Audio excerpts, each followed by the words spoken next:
belajar ilmu agama, hadir di majelis ilmu, pasti dapat kebaikan. Pasti.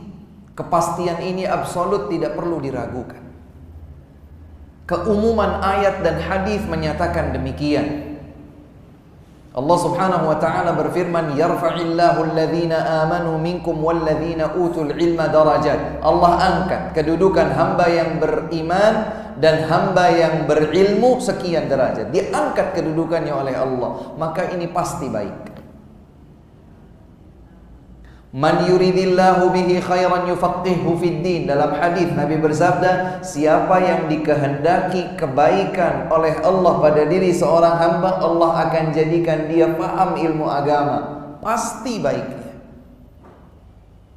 Man salaka tariqan yaltamisu fihi ilman sahhalallahu lahu tariqan ilal jannah. Siapa yang menempuh satu jalan dalam rangka belajar ilmu agama, Allah akan mudahkan baginya jalan menuju surga. Pasti baiknya.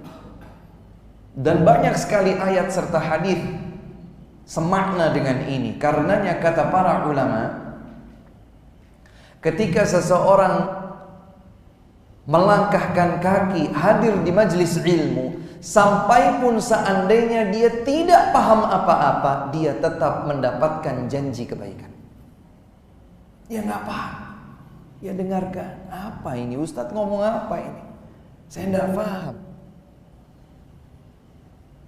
Hadirnya dia, langkah kaki yang diayunkannya untuk hadir di majelis ilmu, sudah mendapatkan janji kebaikan. Man ghada ila al-masjid la yuridu illa liyata'allama khairan aw yu'allimah kana lahu ka ajril haji tammat hajjatuh.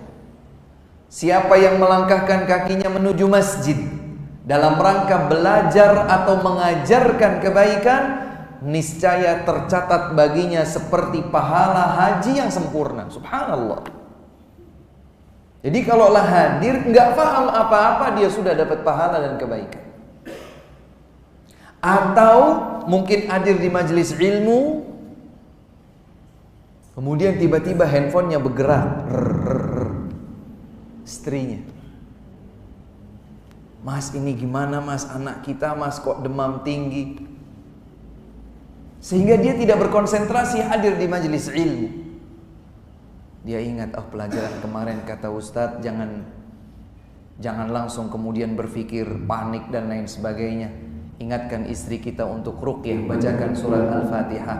Istriku tersayang, bacakan anak kita surat Al-Fatihah dengan penuh yakin bahwa Allah yang menguji dengan sakit dan Allah yang akan menyembuhkannya.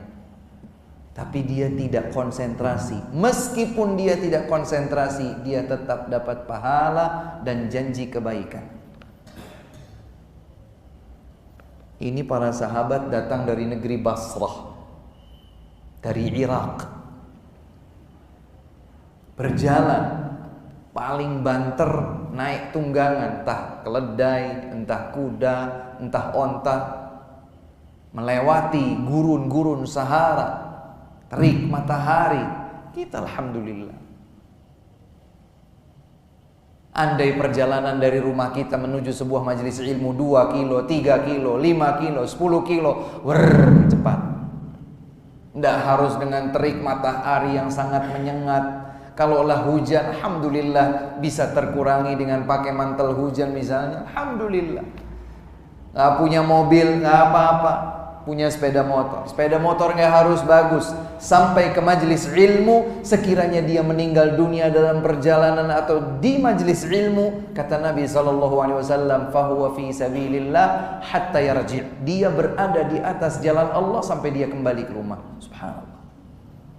Apa yang menjadikannya sedemikian spesial dan mulia? Ilmu. Sembarang ilmu? Bukan. Ilmu agama. Yang dengan ilmu itulah iman akan tumbuh. Dengan ilmu itulah langkah hidup akan benar. Dengan ilmu itulah dia bisa membedakan mana yang halal, mana yang haram, mana yang dicintai oleh Allah, mana yang dimurkai olehnya, mana yang mengantarkannya ke surga, mana yang akan melemparkannya ke neraka. Ilmu. Karenanya Allah berfirman, "Qul hal yastawil ladzina ya'lamuna wal ladzina la ya'lamun?" Katakan wahai Muhammad, Apakah sama antara orang yang berilmu dengan orang yang tidak berilmu? Jelas dan pasti tidak sama.